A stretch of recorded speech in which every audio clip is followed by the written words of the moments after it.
नमस्कार. आज बऱ्याच महिन्यांनी ॲक्च्युली लाईव्ह आलो आहे. मागच्या वर्षी हे बरेच एक्सरसाइज केला होता फेसबुकवरती लाईव्ह जाण्याचा आणि त्यातनं आपल्या मित्रांशी इंटरॅक्शन करण्याचा. मागच्या वर्षी मात्र म्हणजे फायनान्शियल इयर 19-20 ह्या वर्षामध्ये मात्र लाईव्ह येता नाही आलं, कारण विषयच तसा होता आणि तोच आजचा आपला विषय घेतला आहे लाईव्ह येण्याचा, की challenges of last financial year and how did we face that.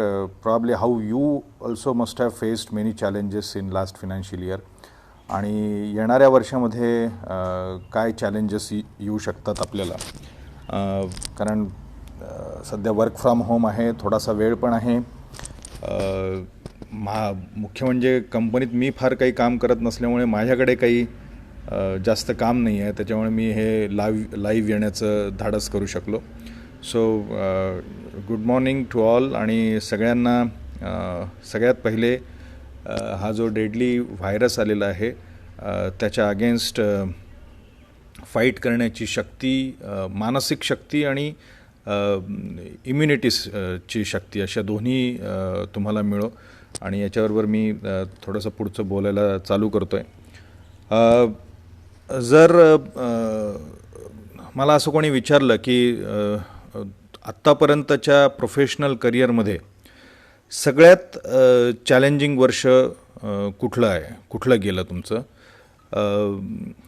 तर मी बहुतेक हे 2019-20 हे जे वर्ष आहे त्याचा उल्लेख करेल. त्याला वेगवेगळी कारणं आहेत ॲक्च्युली, आणि प्रॉब्ली तुम्हीसुद्धा त्या सगळ्या कारणांना बहुतेक सपोर्ट कराल, कारण तुम्ही लोकंसुद्धा त्या चॅलेंजेसमधनं गेलेले. म्हणजे मी एकटाच त्या चॅलेंजेसमधनं गेलेलो आहे अशातला भाग नाही आहे. कारण बरेच इंडस्ट्री ओनर्स, मग ते मॅन्युफॅक्चरिंग इंडस्ट्रीजचे असू दे, मग ते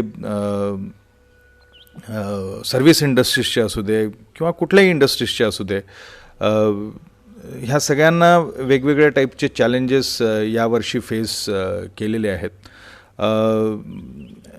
सो मी जर माझ्या ह्या फायनान्शियल इयरचा थोडासा आढावा घेण्याचा प्रयत्न केला तर असं लक्षात येईल की मुळात मागच्या वर्षी म्हणजे थोडक्यात जानेवारी 2019मध्ये अशा टाईपचं काही साईन नव्हत्या की ऑटोमोबाईल इंडस्ट्रीमध्ये स्लोडाऊन येईल. पण अचानक पॉलिसी चेंजेस झाले. रादर पॉलिसीमध्ये भरपूर ॲम्बिग्विटी होत्या आणि within no time automobile production स्लोडाऊनमध्ये गेलं. आणि एकदा आपल्या भारताची जर आपण मॅन्युफॅक्चरिंगची जर GDP जर बघितली तर ती बऱ्यापैकी ऑटोमोबाईल उद्योगावरती अवलंबून असते. आणि तिथे एकदा स्लोडाऊन झाल्यानंतर मग हळूहळू त्याचा आफ्टर इफेक्ट हा सगळीकडे यायला लागला आणि तो तसा यांनी आमच्या बिझनेसवरती आला. आता हा एक मोठा प्रश्न असतो आपल्या याच्यामध्ये की एकदा स्लोडाऊन आलं म्हटल्यानंतर आपण मग साधारण तिथेच अडकून बसतो. म्हणजे त्याच्यावरती काउंटर मेजर्स काय घ्यायला पाहिजे ते काउंटर मेजर्स आपण घेत नाही आणि मग त्या चॅलेंजेसची जी मॅग्निट्यूड आहे ती हळूहळू वाढत जाते. तर हा जो आमचा सुरुवातीचा जो स्लोडाऊन आला, आम्ही तिथे बेसिकली सगळ्यात पहिल्यांदा त्याच्यावरती काउंटर मेजर करण्यासाठी काही वेगवेगळ्या ॲक्शन्स घेतल्या आणि आम्ही काही डिसिजन्स घेतले. पण आधी आपण चॅलेंजेस बघूयात यावर्षी, पर्टिक्युलरली आमचे, मग तुम्ही सुद्धा कदाचित त्याला रिलेट करू शकाल. सो स्लोडाऊनने फायनान्शियल इयरची सुरुवात झाली आणि त्याच्यानंतर मग तुम्हाला आठवत असेल की जुलै महिन्यामध्ये आमच्या कंपनीमध्ये एक हादसा घडला. आमच्या कंपनीतले 4 एम्प्लॉईज 7 जुलै 2019ला एकाच दिवशी एका ॲक्सिडेंटमध्ये एक्सपायर झाले. आणि तो एक मोठा धक्का होता, कारण त्याच्यामध्ये आमचा एक दिल्लीचा प्लांट हेड अभिषेक शर्मा, त्याच्यानंतर आमचा HR हेड निलेश साळुंके, हे दोघंही गेले आणि त्याच्याबरोबरच पराग हरेगावकर आमचा सेल्स इंजिनियर, त्याच्यानंतर एक डिझाईनचा इंजिनियर सूरज मांजरे. सो अशी एक मोठी टीम आम्ही हरवली.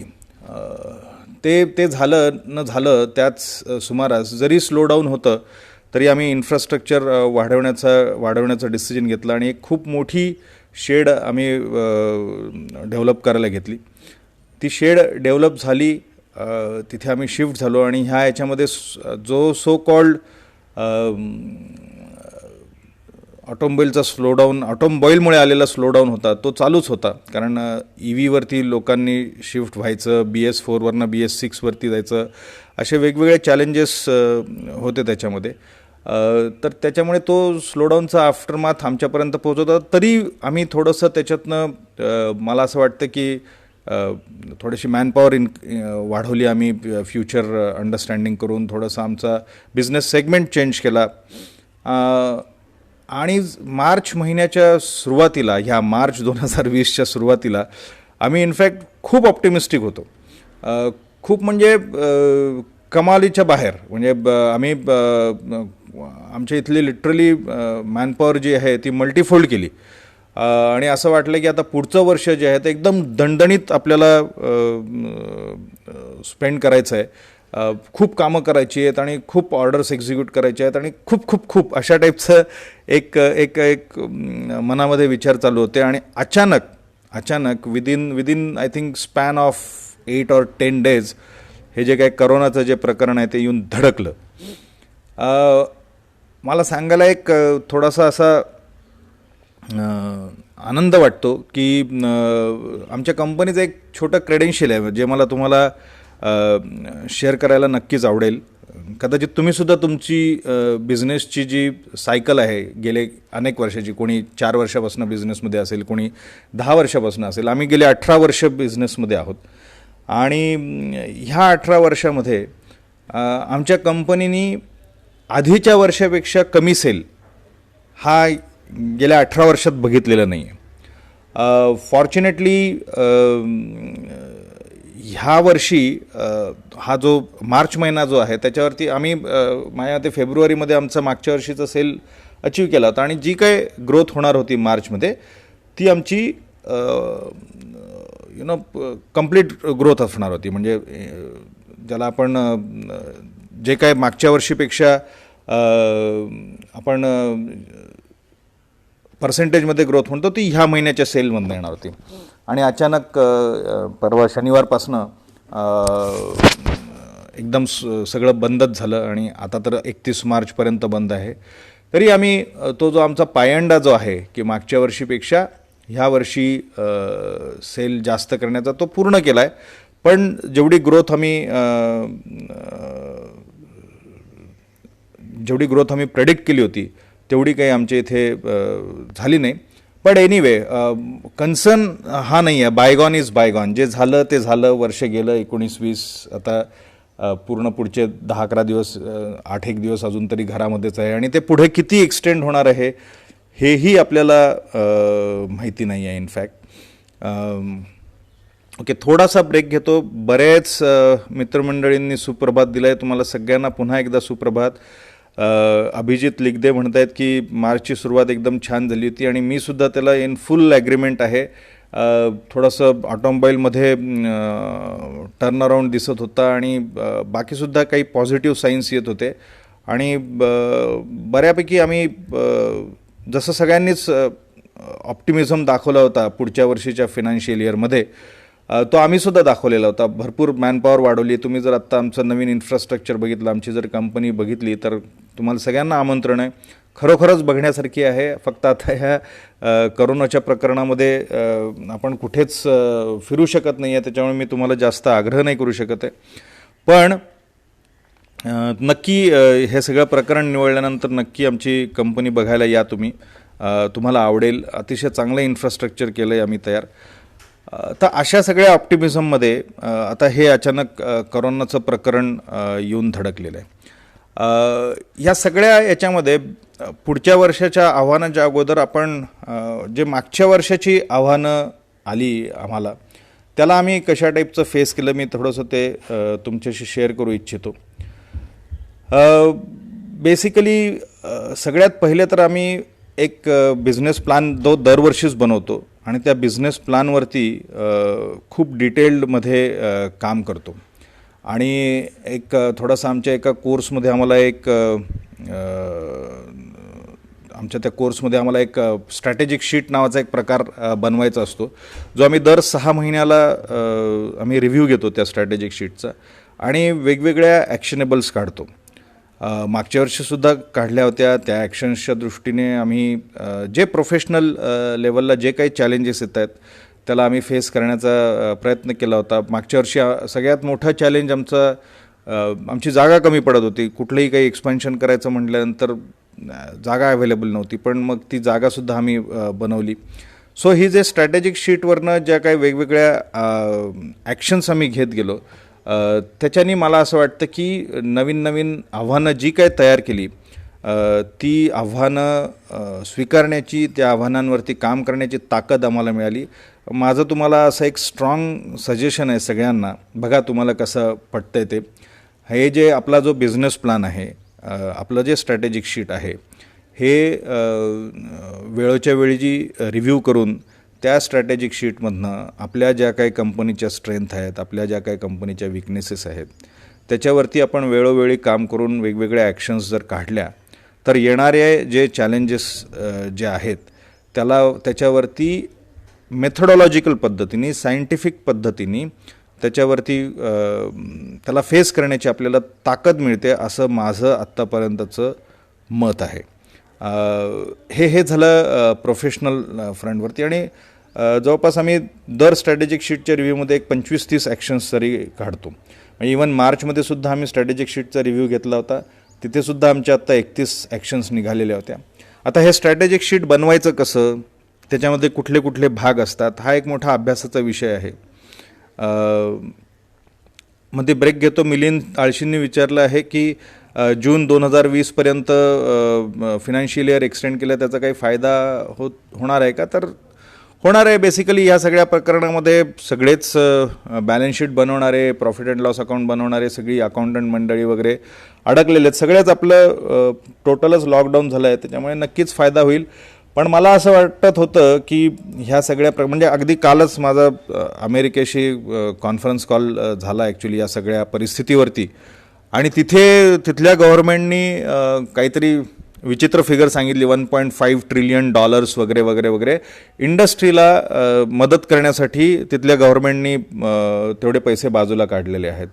आणि परवाचं जे अर्थात आता हा पॉलिटिकल विषय आहे, त्याच्यावरती जास्त बोलण्यात पण काही मजा नाही, पण मला असं पर्सनली असं एक्सपेक्टेड होतं की काहीतरी त्या अनुषंगाने आपल्या पंतप्रधान साहेबांनी जर थोडेसे त्याच्यावरती काही बोलले असते तर अजून जरा बरं वाटलं असतं की प्रायव्हेट इंडस्ट्री आणि पर्टिक्युलरली मॅन्युफॅक्चरिंग सेगमेंट, की ज्याच्यावरती पूर्ण भारताची इकॉनॉमी ही डिपेंड असते, आणि not only economy, even service इंडस्ट्रीसुद्धा बाय अँड लार्ज ही मॅन्युफॅक्चरिंग इंडस्ट्रीवरती अवलंबून असते. तर मग मॅन्युफॅक्चरिंग इंडस्ट्रीला नॅचरली त्यांना आम्हाला वर्क फ्रॉम होम पण नाही करता येत, तर दर स्पिंडल थोडी प्रत्येक टेक्निशियन घरी घेऊन जाऊ शकतो. पण किंवा फॉर दॅट मॅटर दुसरे जे मशीन शॉप असतात त्यांचे ते थोडी मशीन घरी घेऊन जाऊ शकतात. आम्हाला ते कंपनीमध्ये बसूनच काम करावं लागतं. बरं, त्याच्या उपर लेबर मिनिस्ट्रीने असे पण आवाहन केलं आहे की कोणाला ले ऑफ देऊ नका, कोणाचे पैसे कापू नका. हे सगळं मान्य आहे. आम्ही कॅपिटलिस्टचे त्या इझमला रिप्रेझेंट करणारी आमची जमात आहे. आधी पण आम्ही प्रॉफिट कमवलेला असतो, पण तो प्रॉफिट आम्ही परत बिझनेसमध्ये टाकलेला असतो. रिझर्व्स अवेलेबल नसतात अशा थ्रीट्सला फेस करणारे. इनफॅक्ट हा एक मोठा लेसन झालेला आहे माझ्या मते, आणि हा प्रत्येकाने भरायला पाहिजे की जसं आपल्या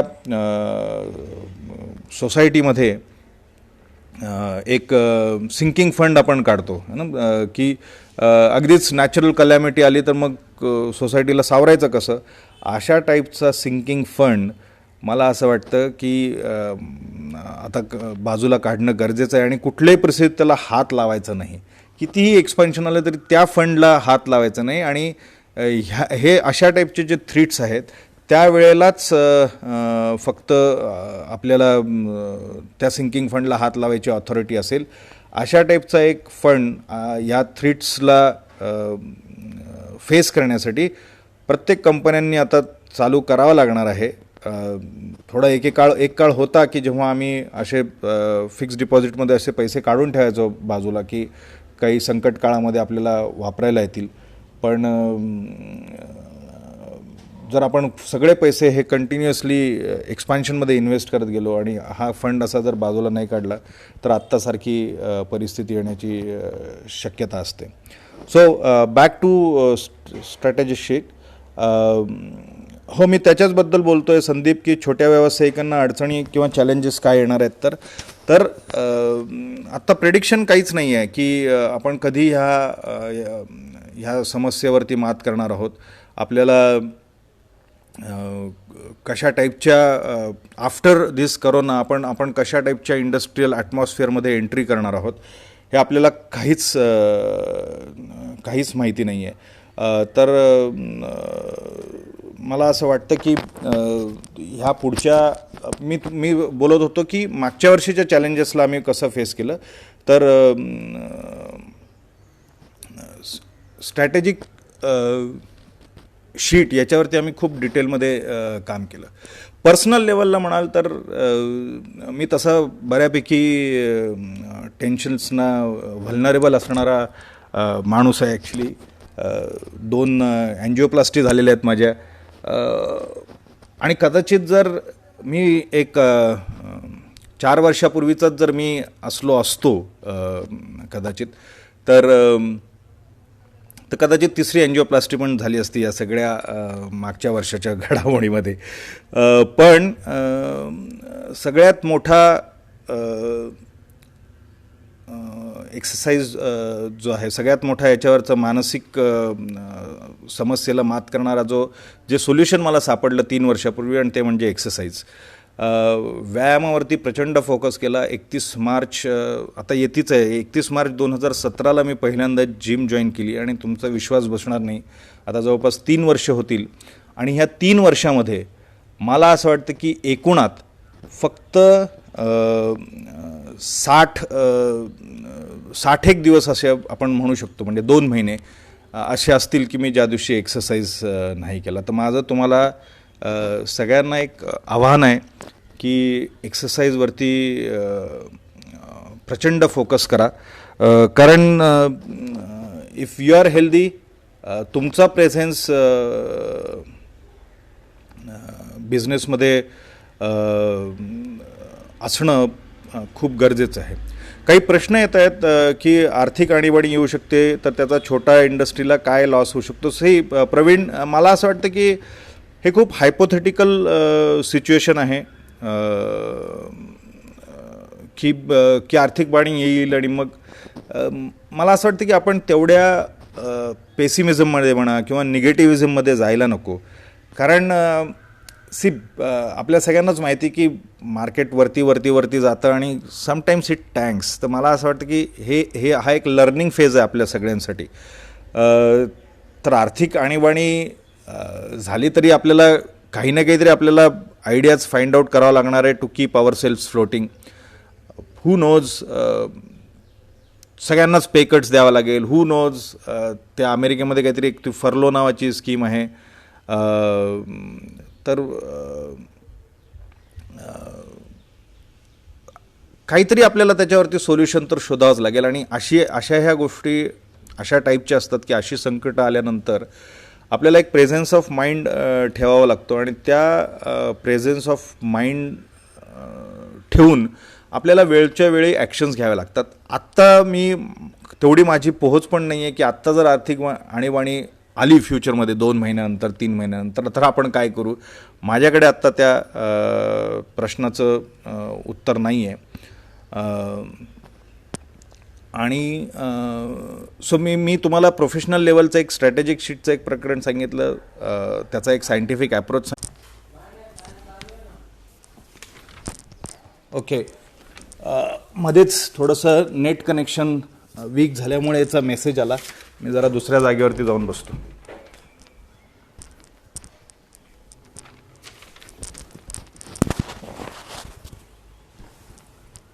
सो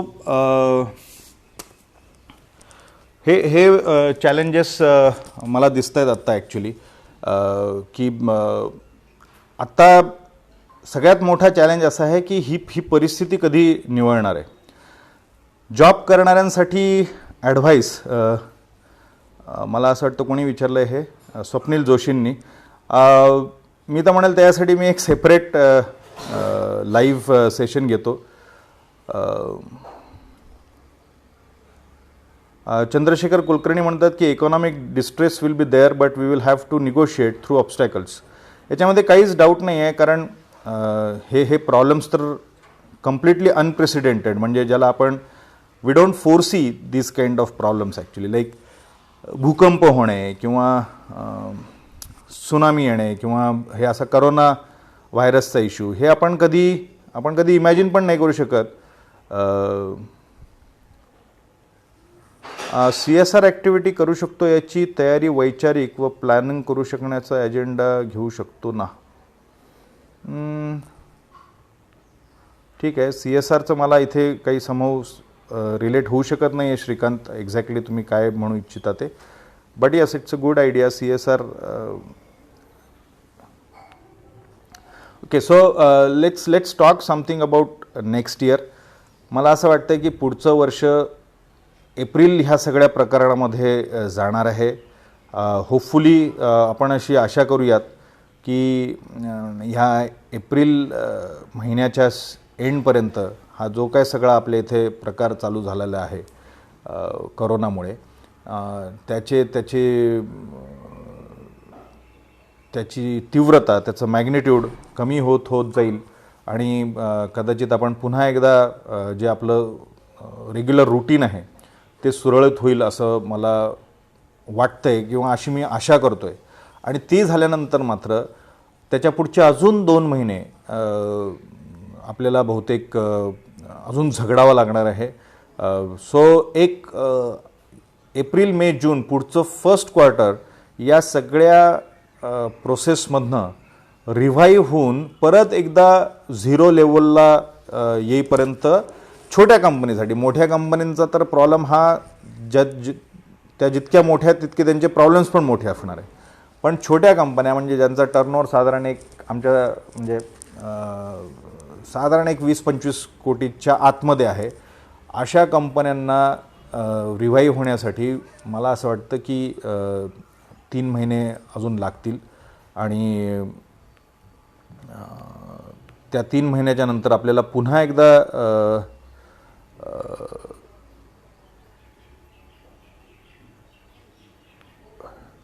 सर, चंद्रशेखर कुलकर्णी म्हणत आहेत रिमूव्ह ऑल द एक्सपेन्सेस, पण मग त्याच्यामध्ये do you mean to say remove all the expenses म्हणजे जे अननेसेसरी एक्सपेन्सेस आहेत ते?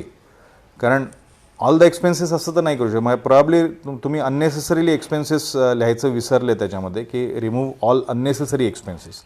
आपण बऱ्याचदा असं करतो की काही ॲडिशनल ॲक्टिव्हिटी चालू केलेल्या असतात कंपन्यांमध्ये, तर त्या गोष्टींवरती रोख लावायला हवा. आणि सगळ्यात मुख्य म्हणजे exactly expenses means wasteful expenses, absolutely. So it is very essential to identify. सचिननी फार मोठा फीडबॅक दिलेला आहे, कारण स्वतः तो टाटा मोटर्समध्ये आहे. तो सांगतो आहे की BS4 कंप्लीट करून BS6वर शिफ्टिंग झालं, त्यात खूप मोठी गुंतवणूक झालेली आहे, त्याचे रिटर्न्स मिळायच्या आधीच हा करोनाचा धक्का बसला आहे. ऑटो आणि संपूर्ण मॅन्युफॅक्चरिंग इंडस्ट्रीला पॅकेजची गरज आहेच, कारण त्यावर पुढं मोठं अर्थकारण अवलंबून असणार आहे.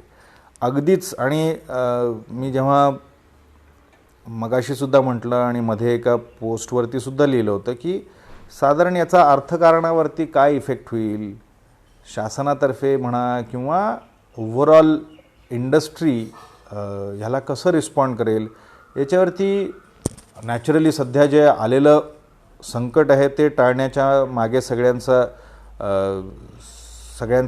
रोख त्याच्यावरतीच असणार आहे आणि तो अत्यंत संयुक्तिक आहे. तर मला असं वाटतं की गव्हर्नमेंटनी काहीतरी याच्यावरती डिक्लेअर केलं पाहिजे. नुसतं म्हणजे ह्या फायनान्शियल इयर पुढे ढकललं ही एक चांगलीच बाब आहे, मदत होणारच आहे, पण त्याच्या व्यतिरिक्तसुद्धा काही नवीन मेजर्स यायला पाहिजेत असं मला वाटतं.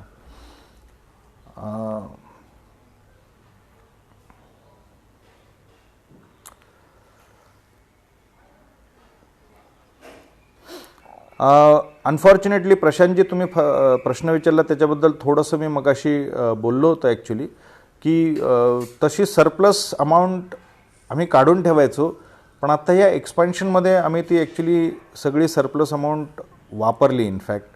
आणि आता आमची पण गंगाजळी ॲक्च्युली शून्यावरती आलेली आहे. आता बघायचं कशा टाईपचे मेजर्स आम्हाला घ्यावे लागणार आहेत, काय ॲक्शन्स घ्याव्या लागणार आहेत.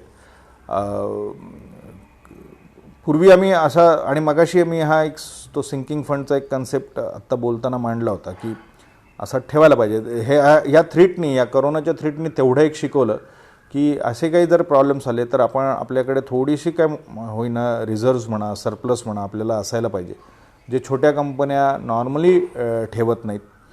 काही कंपन्या ठेवतातसुद्धा. आणि प्रशांत म्हणतो की रोज वेगवेगळे विषय घेऊन ऑनलाईन येत जा. नक्कीच येईलसुद्धा प्रशांत. अभिजित वेदपाठक म्हणत आहेत की मॅनपॉवर कटिंग होणार, म्हणजे हा प्रश्न आहे की तुमचं मत आहे, मला ते कळलेलं नाही आहे. आत्तापर्यंत माझ्या इथल्या फेसबुकवरच्या मित्रांना तर हे माहितीच पडले की माझ्या थोड्याशा काम करण्याच्या याच्यामध्ये थोडासा सोशल अँगल असतो. त्याच्यामुळे मला जर तुम्ही हा प्रश्न विचारला तर unless and until it is just like impossible to work with the available manpower, तर कधी पण मी अगदी शेवटच्या ह्याच्यापर्यंत प्रयत्न करेल की कुठलीही मॅनपॉवर आमच्या कंपनीतली तरी कट होणार नाही. पण शेवटी हे सगळे मॅनेजमेंटचे डिसिजन्स असतात, ते वेळच्या वेळी त्याच्यावरती डिस्कशन होतं आणि जे काय योग्य पद्धत. पण मला जर पर्सनली विचाराल तुम्ही तर मॅनपॉवर कट करणे हा काय त्याच्यावरचं सोल्युशन नाही आहे. कारण एकदा तुम्ही business lost can be gained back, but एकदा तुम्ही मॅनपॉवर लूज केली की मग ती परत घेणं हे फार अवघड असतं. रादर नसतंच, म्हणजे ते इम्पॉसिबल होऊन जातं. आणि ह्या वेळेला जर आपण एकमेकांना सपोर्ट नाही केला तर मग कधी करणार, हा एक मोठा प्रश्न असतो. So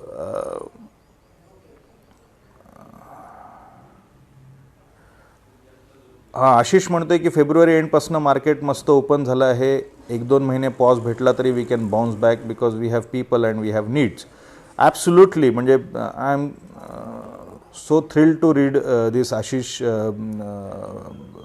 It was really on very right track. And आम्ही तर we were too optimistic. In the month of March we were all talking about the next year goal sheet, and every department of our company came out with their next year targets. आणि अशा बऱ्याच positive गोष्टी आमच्या कंपनीमध्ये झाल्या. मी अमेरिकेला आमच्या बोर्डला लिहित होतो वेगवेगळ्या मुद्द्यांवरती, वेगवेगळ्या गोष्टींवरती की कसं आपण पुढच्या वर्षी छान काम करायचं.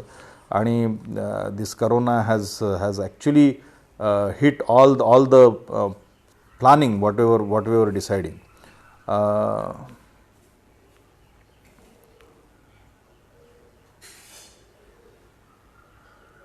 संजयनी म्हटलं की 20-25% पगार कमी करायला लागले तर चालेल, पण कमी करणार नाही असं मॅनेजमेंट.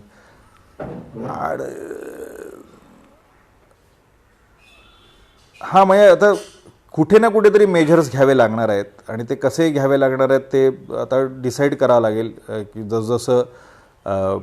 जसजशी सिच्युएशन कशा पद्धतीने रिवाईव्ह होणार. आणि याच्यासाठी इनफॅक्ट रविवारी संध्याकाळी जो आपल्या लोकांनी तमाशा केला किंवा कालपासून आपण काही बघतोय की करोनाला त्याची जर ती चेन रिॲक्शन ब्रेक करायची असेल तर तेवढाच एक आपल्या हातामध्ये उपाय आहे की जो आपण उपाय तोडतो आहोत. आपण आजही बाहेर जातो आहे. तर माझं इनफॅक्ट सगळ्यांना अपील आहे आणि तुमच्या मित्रमंडळींसुद्धा पर्यंतसुद्धा ते अपील तुम्ही स्वतः पोचवायचं आहे की जेवढ्या लवकर आपण या सिच्युएशनमधनं बाहेर पडू तेवढ्या लवकर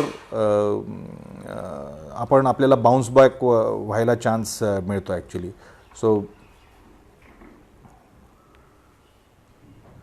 मंगेश म्हणतोय की आमचा पुस्तकाचा व्यवसाय ही काही गरजेची गोष्ट नाही आहे, आर्थिक फटा बसणार आहे, जर मला तर जास्तीच कशी पावलं उचलावीत. अनफॉर्च्युनेटली मंगेश, तुझ्या बिझनेसबद्दल मला स्वतःला फार कमी कळतं. तो कशा पद्धतीने चालतो, त्याच्यामध्ये कुठले वेगवेगळे पॅरामीटर्स असतात, त्याच्यामुळे मी फार काही त्याच्यावरती बोलणार नाही. माझा थोडासा डोमेन जो आहे हा मॅन्युफॅक्चरिंगचा आहे, त्याच्यामुळे मी तिथे त्याच्यावरती जास्त बोलेल. शेअर मार्केट तर म्हणजे इतकं टंबल डाऊन झालेलं आहे की महेश, त्याच्यावरती फार बोलण्यामध्ये काही मतलब नाही. माझंच प्रेशर वाढेल त्याच्यावरती जर मी जास्त बोललो तर, कारण माझा स्वतःचा पोर्टफोलिओ फार एकदम गडगडला आहे. ॲक्च्युली शेअर मार्केटमध्ये फटका बसला तर कंपन्यांना फटका बसला आहे असं नाही होत. ॲक्च्युली उलटं होतं की काही कारणामुळे जर कंपन्या, आता ही जी लॉकडाऊन परिस्थिती आली आहे, कंपन्यांना युनिट्सच बंद करायला लागले, तर मग शेअर मार्केट गडगडणारच, त्याच्यामध्ये काही हे नाही आहे. मला हे नाही कळलं फक्त आत्तापर्यंत की जर तुम्ही सगळ्या इंडस्ट्रीज बंद करताय तर शेअर मार्केट का चालू ठेवलेलं आहे. म्हणजे त्याच्यामध्ये मला लॉजिक काही कळलेलं नाही की जर इंडस्ट्रीमधनं प्रोडक्शन होणं बंद आहे, कुठलीही इंडस्ट्री चालू नाही आहे, काही डिलिव्हरीज होत नाही आहे, तर शेअर मार्केट चालू ठेवण्यामध्ये काय मतलब आहे. हा एक मला म्हणजे कदाचित जे फायनान्शियल ॲनालिस्ट असतील ते जास्त योग्य पद्धतीने सांगू शकतील, पण मला हे काही लॉजिक कळलं नाही आहे की शेअर मार्केट चालू ठेवण्याचं. माझं मत असं आहे की दररोज तो 2,500-3,000 हजार पॉईंटनी मार्केट पडणार, मग ट्रिगर लागणार, मग सर्किट ब्रेकर लावून ते बंद करायचं, मग परत चालू करायचं, परत झोपायचं. याच्यापेक्षा बंदच ठेवा ना मार्केट. पण अर्थात संजय म्हणत आहेत की सॅलरी कट करा पण वर्कफोर्स कमी करू नका. मी पण त्याच मताचा आहे. In fact to the best possible level सॅलरीसुद्धा कट करणं फार काही संयुक्तिक त्याच्यावरचं डिसिजन नाही आहे. आणि संजय, तुमच्याशी पूर्णपणे सहमत आहे. वर्कफोर्स कमी करणं हे काही ह्याच्यावरती सोल्युशन नाही आहे. प्रमोदने विचारलं आहे, प्रमोद घोरपडे साहेबांनी, की our business depends on construction industry. मला असं वाटतं की कन्स्ट्रक्शन इंडस्ट्रीमध्ये आता थोडासा वेग यायला पाहिजे असं माझं मत आहे बरं का. मला त्याच्यामधलं फार काही कळत नाही कन्स्ट्रक्शन इंडस्ट्रीमधलं. पण मुख्य म्हणजे कन्स्ट्रक्शन इंडस्ट्रीमध्ये ही डिपेंड असते अशा बायर्सवरती की जिथे आजकाल थोडंसं सेकंड होम म्हणा किंवा जमिनीमध्ये इन्व्हेस्टमेंट म्हणा, ह्या प्रकारचं शेअर मार्केट गडगडलं आहे. तिथले मार्केट एकदम रिटर्न्स एकदम निगेटिव्ह झालेले आहेत. सायकॉलॉजिकली इन्व्हेस्टर जे आहेत ते घर घेण्याच्या मागे किंवा जमिनी घेण्याच्या मागे वळू शकतील असं एक मला जस्ट आपलं वाटलं. खरं खोटं माहिती नाही आहे. इनफॅक्ट मी तर उलटं म्हणेल की आत्ता जर एवढं शेअर मार्केट पडलेलं आहे तर परत मार्केटमध्येच इन्व्हेस्ट करायला पाहिजे. पण एनिवे, हा प्रत्येकाचा वैयक्तिक प्रश्न आहे.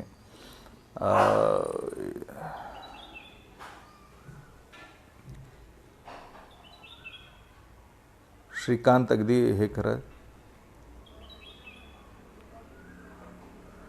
कौस्तुभने विचारलं की सिंकिंग फंड्सचा तुम्ही उल्लेख केला, पण असा फंड ठेवायचा कुठे? नाही, बँक आणि फायनान्शियल इन्स्टिट्यूशन्स कुठे बुडत आहेत. म्हणजे FD शिवाय याच्यासाठी पर्याय नसतो. आणि स्ट्रॉंग बँकिंग भरपूर अवेलेबल आहेत की भारतामध्ये सुद्धा. आता आपण unfortunately for some XYZ reason आपण शेड्यूल बँक्स म्हणा किंवा इन्फ्रास्ट्रक्चर पोचलेलं नसतं खेडेगावांमध्ये वगैरे किंवा छोट्या गावांमध्ये, किंवा आपला एक माइंडसेट असतो की नाही, कशाला उगाच HDFCमध्ये अकाउंट उघडायचं, कशाला ICICIमध्ये उघडायचं, हे असा आपण विचार करून कुठल्या तरी छोट्या बँकांमध्ये अकाउंट उघडतो, तिथे फिक्स्ड डिपॉझिट ठेवतो आणि तिथे गडगडतं नंतर. पण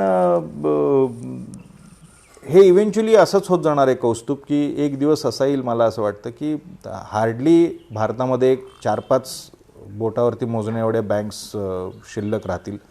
HDFC म्हणा किंवा ICICI म्हणा किंवा SBI म्हणा. तर जे काय तुम्हाला जो सिंकिंग फंडचा जो मी उल्लेख केला, तो मला असं वाटतं की फिक्स्ड डिपॉझिट किंवा डेट फंड्स ह्या दोनच गोष्टी आहेत की जिथे आपण तो ठेवू शकतो. दुसरं मला कुठलं नाही आहे.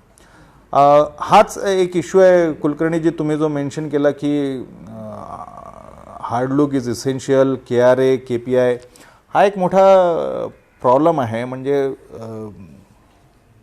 बरेच व्यावसायिक जे आहेत ते खरंच आपल्या एम्प्लॉईजच्या प्रती अत्यंत आत्मीयतेने काम करत असतात. इनफॅक्ट एम्प्लॉईजचं भलं व्हावं ह्या दृष्टीने ते बिझनेस चालवत असतात. पण थोडंसं हे हे हे रेसिप्रोकल असायला हवं, जे रेसिप्रोकेशन मिळत नाही असं अशी माझी पर्सनल कंप्लेंट आहे. माझे काही एम्प्लॉईज पण कदाचित हा आता लाईव्ह शो ऐकतायत. ज्या आत्मीयतेने आम्ही आमच्या एम्प्लॉईजसाठी काम करतो,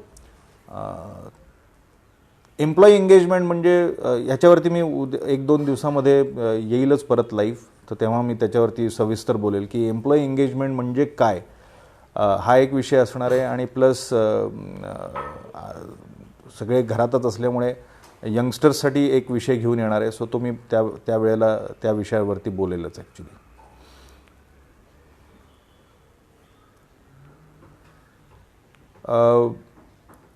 राजू काजेंनी असं म्हटलं आहे की हे प्रकरण मे महिन्यामध्ये चालेल. मला पण असं वाटतं की एक महिनाभर म्हणजे एप्रिल एंड तर धरूनच चाललेलं आहे मी की हे चालणार आहे. फक्त थोडीशी शिथिलता येईल फिरण्यामध्ये वगैरे, कदाचित 10 एप्रिलपर्यंत लोकांना ॲटलिस्ट बाकीचं सगळं बंद ठेवून, म्हणजे मंदिरं म्हणा, म्हणजे कुठलीही प्रार्थनास्थळं, मॉल्स पण आजकाल प्रार्थनास्थळांसारखीच ट्रीट झालेली आहेत. न चुकता आपण दर शनिवार रविवारी जातो ॲक्च्युली मॉलमध्ये. तर मला असं वाटतं की जर एवढंच हे ठेवलं की घर ते कंपनी, बाकी काहीच काम करायचं नाही, घर ते कामाची जागा आणि परत यायचं, तरी याच्यावरती बऱ्यापैकी आळा, अर्थात ही फार एवढ्या लवकर आपण त्याच्यावरती ॲक्शन नाही घेऊ शकत अशा टाईपची, पण एक साधारण एप्रिल 1पासनं अशा टाईपचं जर काही वर्किंग ठेवलं की बाकी मध्ये रस्त्यात कुठे थांबायचं नाही, काही नाही, घरातनं निघायचं, कंपनीत जायचं, काम करायचं, परत कंपनीत यायचं. आणि मी असं ऐकलं की तैवाननी हा प्रकार जो आहे, म्हणजे तुम्ही जर करोनाचं जर तुम्ही तैवानची जर केस वाचली, आय डोंट नो तुम्ही किती जणांनी वाचली आहे ती, की तैवानमध्ये चायनाचं शेजारी असूनसुद्धा तैवानमध्ये अजिबात करोनाचे पेशंट्स झालेले नाही. साधारण 2.5 कोटी लोकसंख्येचा देश येतो आणि फक्त 125 पेशंट्स आहेत तैवानमध्ये. आणि याच्यामागचं मी जेव्हा कारण आमची स्वतःची म्हणजे सेटको ग्रुपची तैवानमध्ये कंपनी आहे, आणि तर त्यांनी जसं हे चायनाने डिक्लेअर केलं करोनाच्या आउटब्रेकबद्दल, तर लिटरली फेब्रुवारीपासनं त्यांनी सगळे मॉल्स बंद करून टाकले होते आणि फक्त घर ते कंपनी. आणि मी इनफॅक्ट माझ्या कंपनीमध्ये बोलताना सुद्धा हाच मुद्दा मांडला होता की आपण जर एवढंच कार्यक्रम केला, घरी जायचं, बसायचं, जे काही काम करायचं ते घरात बसून करायचं आणि नंतर मग परत डायरेक्ट कंपनी द्यायचं कुठेही न थांबता, तरीही पण ते प्रॅक्टिकली शक्य होत नाही. इकडे तिकडे वळण्याचा मोह होऊन जातो, म्हणून ते करणं शक्य नाही. पण मला असं वाटतं की हे जे आत्ता लॉकडाऊन झालेलं आहे, शेवटी इव्हेंच्युअली कधी ना कधी तरी मॅन्युफॅक्चरिंग इंडस्ट्रीला तुम्हाला काम चालूच करावं लागणार आहे. पण ते चालू केल्यानंतर मात्र तरीही मंदिरं तर ॲटलिस्ट पुढची 4 महिन्यात मंदिरं बंद ठेवायला पाहिजेत. सगळी प्रार्थनास्थळं, मंदिरं, मस्जिद, चर्च जे काय आहे ते पुढचे 3-4 महिने तिथं कोणी जायचंच नाही आहे. मॉल्स 2-1 महिने बंद ठेवायला हरकत नाही आहे आणि त्याच्याने बऱ्यापैकी कंट्रोल येईल. सो राहुल विचारतोय की our priority is to government payment first like GST advance. ती तर आहेच. मला असं वाटतं की government will come out with some kind of relief in those lines. Probably they will extend their deadlines of filing GST आणि बाकी गोष्टी ज्या आहेत त्याच्यावरती येतील त्या. राहुलने विचारलं, shall we now focus on helping our suppliers manpower. Rahul, मला असं वाटतं की I think the first thing is to help our own manpower. कारण ती सुद्धा बऱ्यापैकी पॅनिक मोडमध्ये आहे. त्यांना सुद्धा कळत नाही की हे कधी संपणार आहे आणि आपण परत कधी कामाला येतो आहे ते. सो मला असं वाटतं की first we have to see, जसं आपण म्हणतो ना की एकदा आपलं पोट भरलं की आपण दुसऱ्यांचं करू शकतो, पण सध्या आपल्या मॅनपॉवरवरती आपल्याला फोकस पाहिजे की how are we going to make them comfortable in this particular situation. Anagha ma'am म्हणतायत की it was lucky, we were lucky that it was not a natural calamity.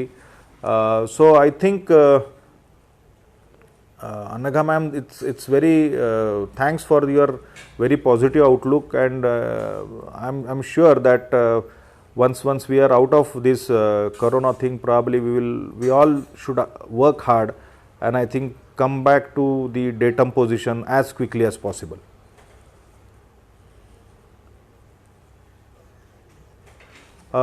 Pravin बोडखेंनी विचारलं आहे दुसरा प्रश्न, प्रोडक्शन युनिटला कामगारांना पेमेंट द्यावे लागणार आहे, पण नंतर सरकार काही सवलती देऊ शकेल का? मी 3-4 वर्षापूर्वीच हाच प्रश्न मला काल प्रवीण अमेरिकेत आमच्या बोर्ड मेंबर्सने विचारला की गव्हर्नमेंटच्या काय तुमच्या इथे स्कीम्स आहेत का?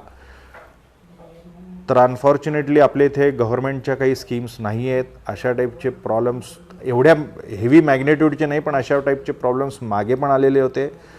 पण आणि जरी असतील तरी त्या योजना ज्या आहेत त्या समहाव आपल्यापर्यंत पोहोचलेल्या नाही आहेत. मला खात्री आहे की अशा टाईपच्या योजना असणार आहेत गव्हर्नमेंटच्या, पण त्या आपल्यापर्यंत पोहोचलेल्या नाही आहेत. ही सुद्धा तितकीच बाब आहे.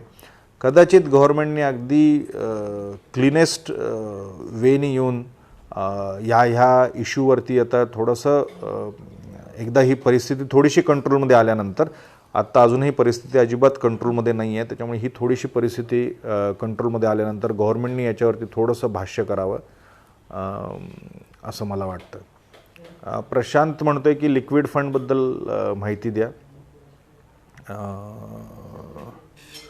लिक्विड फंडची मला थोडीशी कमी माहिती आहे प्रशांत. मी डेट फंड आणि याच्याबद्दल माहिती आहे, पण तरी मी उद्या परवाला लिक्विड फंडबद्दल तुला इन्फॉर्म करतो.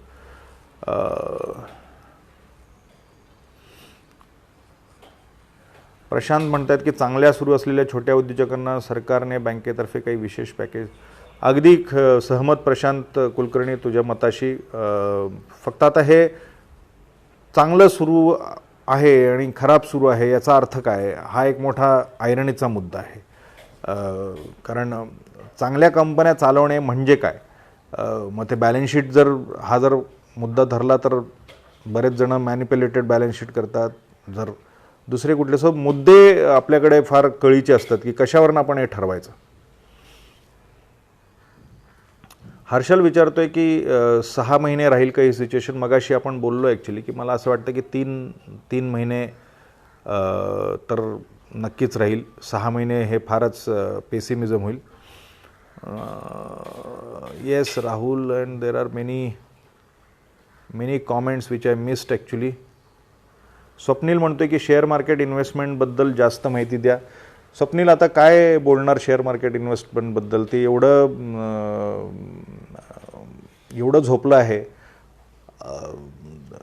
म्हणजे साधारण एक काय 15-20-15% पडलं असतं तर आपण काहीतरी त्याच्याबद्दल बोललो असतो, पण मार्केट जवळपास 30-35% पडलेलं आहे इन्व्हेस्टमेंटसाठी. पण ती कधी इन्व्हेस्टमेंट चालू करायची वगैरे हे सगळे कळीचे मुद्दे असतात. मी त्याच्यावरती काहीतरी चुकीचं मत व्यक्त करण्यामध्ये आत्ता काही मतलब नाही आहे. अंजली मॅम म्हणतात की keeping money flowing is a big challenge for government. Of course it is challenge for each and every individual as well. Abhijit विचारतं ऑटोमोटिव्ह इंडस्ट्रीजचं काय होणार. These are the different aspects. Rahul बोलतोय instead of giving full salaries can the entrepreneurs give basic plus D as per government rules. Rahul, this is very sensitive issue. I mean, it would be too early to talk on this particular subject in this way. Let's wait and watch.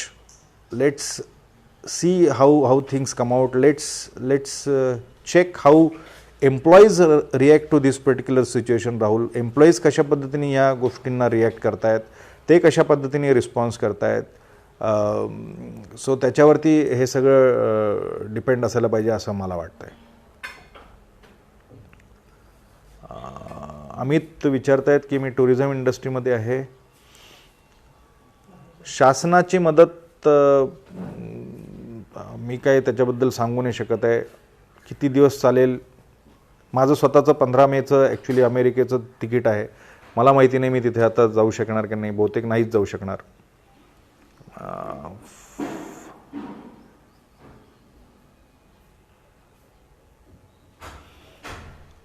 रिसिप्रोकेशन हा नवीन तरुण एम्प्लॉईजचा problem आहे का? नाही, हा वर्षानुवर्ष चालत आलेला problem आहे ॲक्च्युली. मी आता थोड्याशा लेटेस्ट कॉमेंट्सकडे जातो.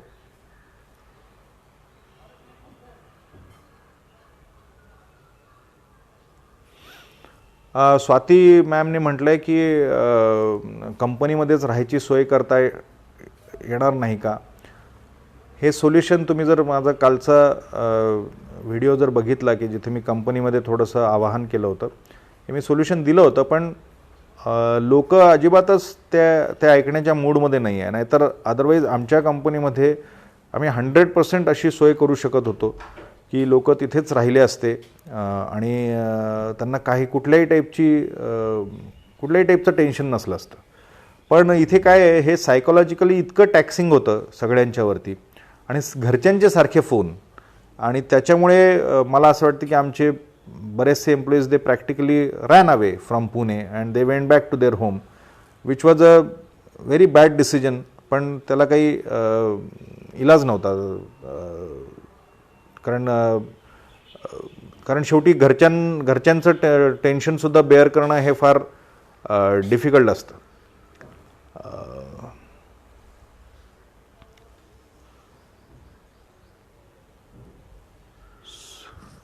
किती वाजले होय भाई? ओके. सो अशा काही गोष्टी आहेत. अजून आपल्याकडे 15 मिनटं उरलेली आहेत. सो पुढच्या वर्षीचे जे चॅलेंजेस आहेत त्याच्यावरती आपल्याला आता फोकस करावं लागणार आहे. एक अत्यंत सिस्टमॅटिक पद्धतीने काम आपल्याला हातामध्ये घ्यायचं आहे आणि आपला बिझनेस प्लॅन, आपले जे काही ॲक्शन प्लॅन्स आहेत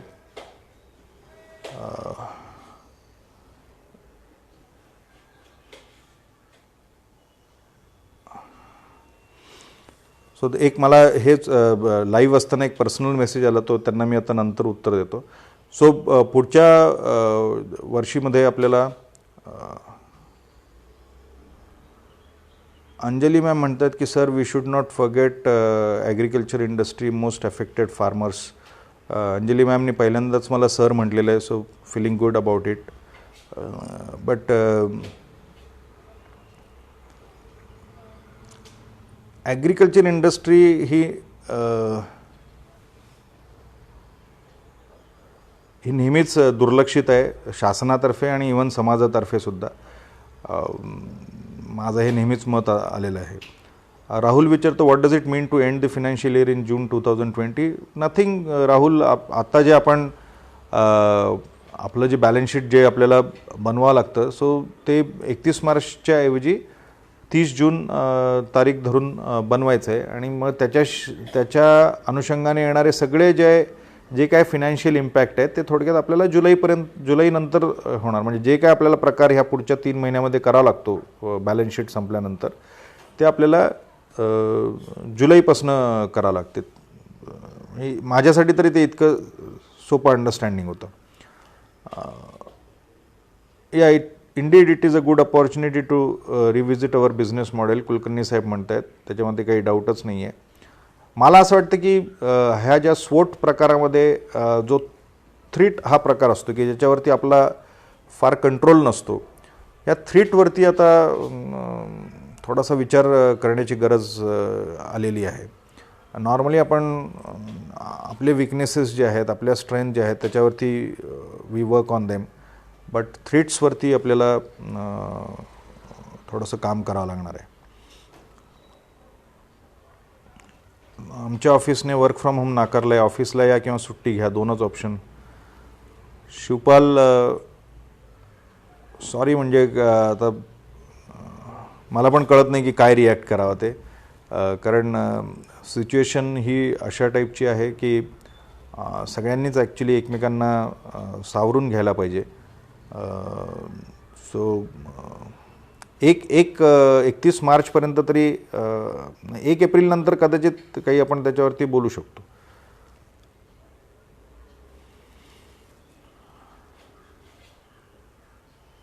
Anaga ma'am is saying that compared to production industry, service industry is more affected and tourism and hoteling. Yes, because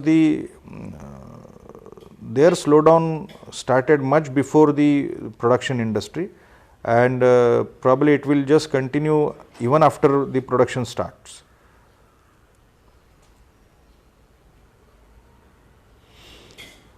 Babar साहेब म्हणतात की अशी थ्रेट कायम असणार आहे.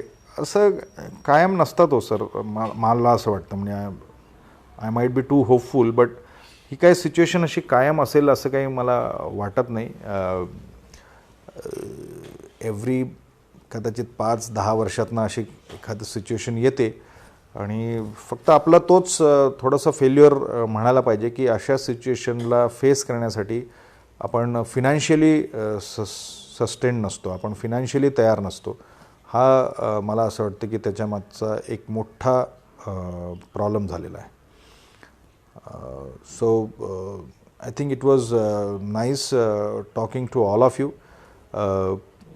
आता अजून 7-8 दिवस आहेत, 1-2 वेगवेगळे विषय घेऊन, पर्टिक्युलरली एम्प्लॉई एंगेजमेंट माझ्यासाठी काय आहे, आणि थोडेसे जे नवीन यंगस्टर्स जे आहेत, जे आता इंजिनिअरिंगच्या फायनल इयरला आहेत, त्यांच्यासाठी 2 फेसबुक लाईव्ह प्रोग्राम करण्याच्या विचारामध्ये आहे. वेळ आणि त्याच्यावरचं टायमिंग आणि साधारण किती वेळ चालेल आणि ते विषय काय असतील ह्याचा अजेंडा मी परत एकदा टाकेलच.